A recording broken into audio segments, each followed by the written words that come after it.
Steve Bannon has announced plans to establish a foundation in Europe that he hopes will fuel the spread of right-wing populism across the continent.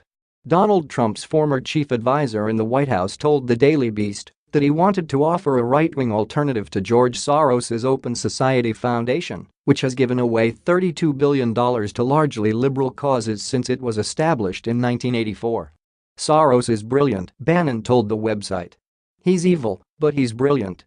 The foundation, which Bannon said would be called the Movement, will offer polling, advice on messaging and data targeting and research to a network of right-wing parties across Europe that are enjoying a significant surge in support.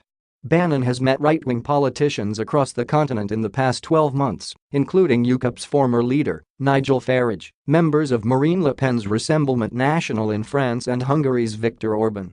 He told the Daily Beast that he envisioned a supergroup within the European Parliament that could supply as many as a third of MEPs after next May's Europe-wide elections.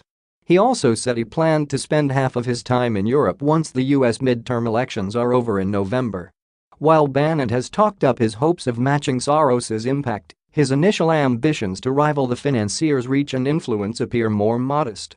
The movement's headquarters, which are expected to be in Brussels, is likely to have fewer than 10 full-time staff ahead of the 2019 elections, after which it will expand if its impact is judged to have been a success. Bannon gave no indication of how much money he intended to plow into the project, nor where funding would come from. Having been forced out of the White House, he has struggled to carve out a new role for himself.